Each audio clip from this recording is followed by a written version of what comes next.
Welcome to Kickback Hip Hop. My name is Connor Rennis. Today we are reviewing 2 Chainz' new album, Pretty Girls Like Trap Music. Without further ado, let's hop right into it.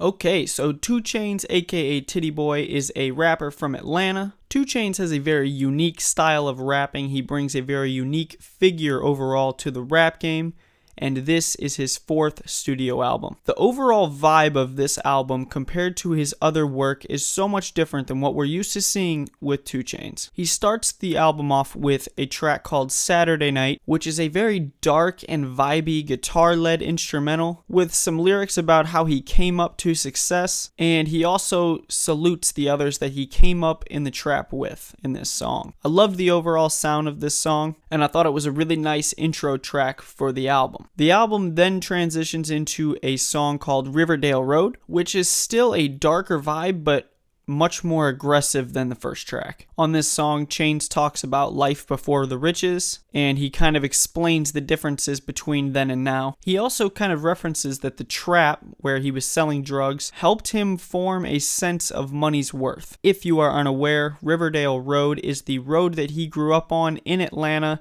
and that is what the reference of the track title is to. Moving forward, we have Good Drank. This was the 2nd single released and features Gucci Mane as well as Quavo. Overall, the verses from Chainz and Gucci were alright, but what really jumped out to me on this song was the beat by Mike Dean and also the hook from Quavo. This is a pretty catchy song and it's done really well commercially, but I wouldn't say it was my favorite track on the album. Next, we have 4 AM featuring Travis Scott. I'm glad that 2 Chainz stuck with this kind of darker theme for the album and continued it throughout it. I'm glad he didn't just start at the beginning and then transition to his normal sound. I'm glad that he found a sound that he wanted to stay with and he stuck with it. I thought Travis Scott absolutely killed this chorus. I also thought that 2 Chainz' flow switches on this song were very, very good and very clean. Overall, I would say this is a dope, very well produced song. The 5th track is titled Door Swingin and is all about the life of trapping. 2 Chainz on this song reflects on his life as a drug dealer and how he'll always remember where he came from. I liked the substance of this song, but overall the rapping and the chorus were just okay to me. Track 6 is titled Realize and features Nicki Minaj. I really liked this song. That smooth, dark instrumental with Chainz throwing shade on the government as well as mumble rap was really awesome to me. I did not think that Nicki's chorus was very good, but her verse was pretty dope. In her verse, she referenced the Remy Ma or Remy Ma beef that they had going on, and I thought that her flow and her lyrics were pretty nice. One thing though, Nicki, you are not Dwayne Carter of the North. I just want to throw that out there. Moving on, we have one of my favorite tracks on the album. The name of the track is Poor Fool and features Sway Lee. In my opinion, Sway Lee absolutely killed the hook on this song. As well, 2 Chainz spit some real bars about his struggle coming up. He explains in the song that his mom told him that if he goes out and makes money, he can make his own rules, and for this reason, that is why he started dealing drugs, aka trapping. Okay, now I might be in the minority here, but to be completely honest, I am not a huge fan of the song Big Amount featuring Drake. Ever since it came out back in September, I really just didn't think the song was that great. I don't think the song is bad by any means, just not great. I think the beat is a little bit overrated, but to be completely fair, Chainz and Drake did drop some dope verses, which is always respected. It's a Vibe is the 9th track on the album and features Ty Dolla $ign,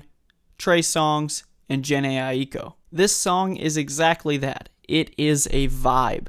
The slow melody and the bouncy bass makes for an awesome instrumental, with the 3 talented R&B artists, as well as 2 Chainz rapping his ass off. You get a really dope track overall. I am a big fan of this song, and I think it's actually one of, if not the best song on the album. Contradictory to what you might think, Rolls-Royce Bitch is actually a song with a lot of good substance. 2 Chainz talks about believing in yourself and having faith. The reference to the Rolls-Royce is that most car doors open the exact same way, from the same place. But a Rolls Royce is different as it opens from the opposite direction. 2 Chainz is telling you to stand out and that being different is a good thing. I think this song conceptually is really good, and overall I just like this song a lot. The next track is titled Sleep When You Die. This song has a nice sample from Travis Scott's song Antidote. 2 Chainz goes in and talks about how he does not have time to sleep because he's working hard and enjoying the moment that he's currently in. He realizes that he can rest when his career is done, but for now it's all about the grind and you have to respect that. I think this song was a really good addition to the album. Track 12 is titled Trap Check and is probably one of my least favorite songs on the album. The word check refers to both money and accomplishments on this song. Though I like the continuation of the dark vibe on the album with this instrumental, the lyrics and the chorus just really didn't do it for me on this song. It's not a terrible song by any means, I just really wasn't feeling it like I was the first half of the album. Moving along, we have a track titled Blue Cheese featuring Migos. I honestly thought that the instrumental could have been a little bit better, but I did think that 2 Chainz, Quavo, Offset, and Takeoff all did a great job in their respective parts on this song. My understanding is that Blue Cheese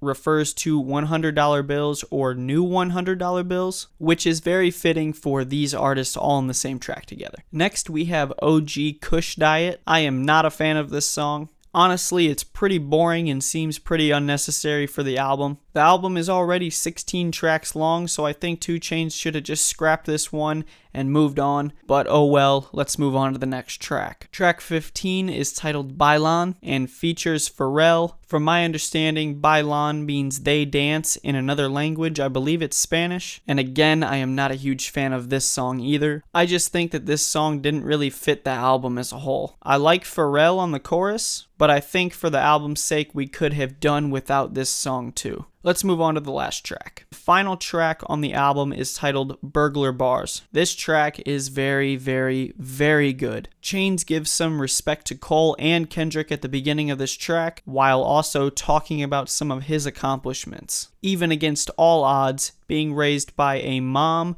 who was an addict and a dad who was a drug dealer, 2 Chainz still made it and did it big. He goes on to tell the listener that you are a miracle, that if you were put on this earth, you were meant to do something, and he wants you to believe in yourself. There's a lot of really good lyricism here displayed by 2 Chainz, and I also thought that Monica killed the bridge on this song. Overall, big ups to 2 Chainz on this song. I'm a huge fan, and I thought it was a great way to end the album. Overall, I really liked the album. I was very pleasantly surprised at how good this album was. I personally strongly believe that this is 2 Chainz's best work that he has ever released. It seems like he was very confident heading into this album and that he just pretty much wanted to let the work speak for itself. There was a lot of really good substance on this album, and the overall vibe was so much different than anything else we've ever heard from 2 Chainz, and we haven't really heard anything like this recently in the rap game either. There are some other albums that have come out that do have this darker vibe, but the way that 2 Chainz put everything together, I thought it was completely different than anything I've heard, and I was very happy with the outcome. There were a few flop tracks for me, and I do think that the album was a little bit too long, but overall I am a fan. I would give this album a high 7 out of 10. Thank you guys so much for watching this episode of Kickback Hip Hop. I hope you enjoyed. Be sure to smash the like button, and be sure to subscribe for more dope hip-hop videos coming very soon. Be sure to follow me on Twitter at KickbackHipHop. If you have any questions for me, leave a comment or tweet at me and I will be sure to respond to you. Also, be sure to let me know what you think of the album. Thank you guys so much for watching. Until next time, YouTube. Peace out.